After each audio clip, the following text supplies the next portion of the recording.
Hello? How's everybody? Please come in and have a seat. How was your weekend? That's cool. I hope you had fun. Today we'll talk a little bit about poetry. Who's your favorite poet and what's your favorite poem of them? Charles Baudelaire. He's a French poet, right? And what's your favorite poem? The Albatross. I don't think I've read this one. Who else? T.S. Eliot. I like him very much. What's your favorite poem? Wasteland. I think we ought to read this poem someday. How do you think poetry reading helps a language learner understand the culture? Great answer. Poetry does express deep feelings of people toward the world and themselves. Have you had classes including poetry before? You read Shakespeare sonnets in college. From favorite creatures we design increase, right? Who else? You had a lesson on song lyrics and rhythm before. You can argue it's poetry. Actually, we'll be looking into what is the definition of poetry today. If you check any dictionary, you will notice it has a literary label attached to a large set of words. We don't use these words in day-to-day conversation. Like a boat.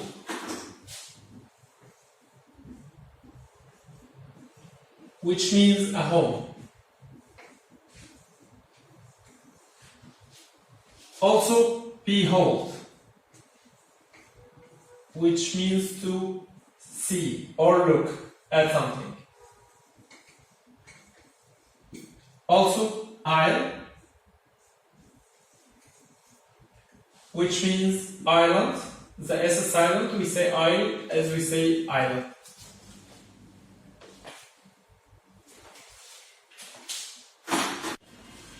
Today we'll be reading a Walt Whitman poem. Do you know anything about him? He was an American poet. He lived in the 19th century. He is regarded as one of the most influential poets in America. His work was very controversial, considered daring, even obscene in his time, due to its sexual themes. Before we start reading, we will learn some words that will help us understand the poem. The first word is swoop, which means to move rapidly, downward through the air.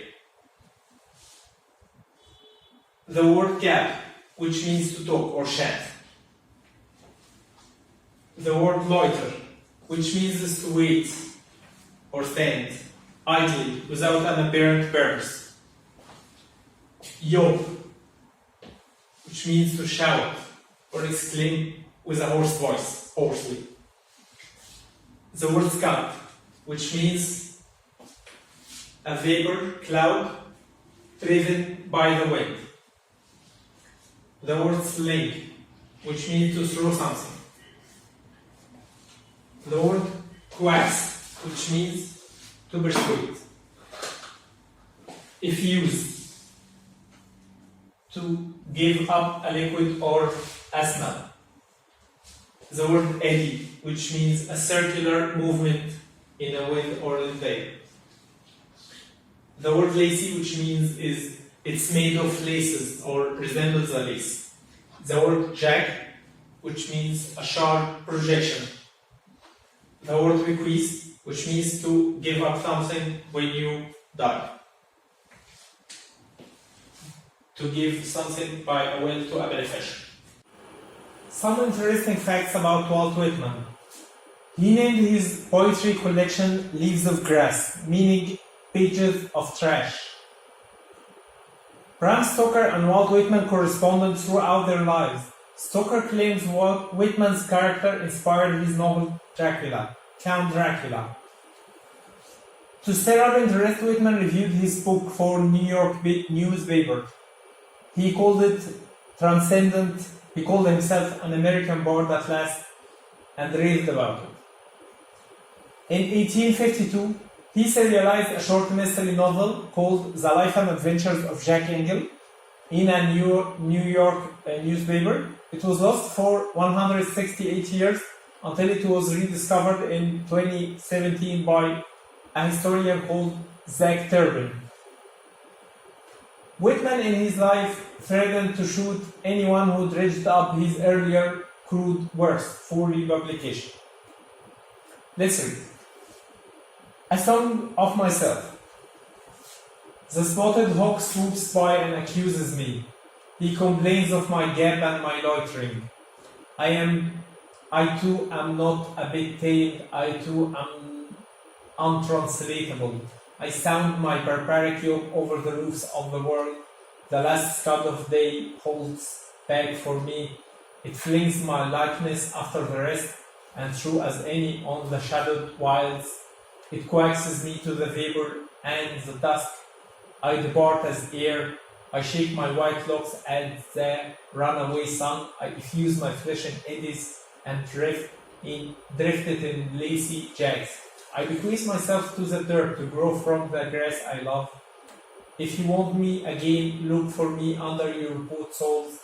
You will hardly know who I am or what I mean, but I shall be good health to you, nevertheless, and filter and fiber your blood. Failing to fetch me at first, keep encouraged, missing me one place, search. Can you guess the scene in the poem? Shame, right? What else? Longing to freedom. I agree with you. What else? Individuality. Great answer. What do you think will be lost if we try to translate this poem into Arabic? I too am untranslatable. We don't have that expression in Arabic, right? It will be misunderstood as saying, I am a bad translator. What else? I shall be good health to you. Great back. We don't have either this expression in Arabic.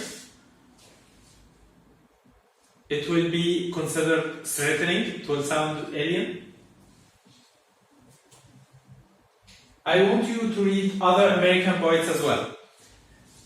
Emily Dickinson, Edgar Allan Poe, T.S. Eliot, Maya Angelou. You can try Poetry Foundation. It has great content.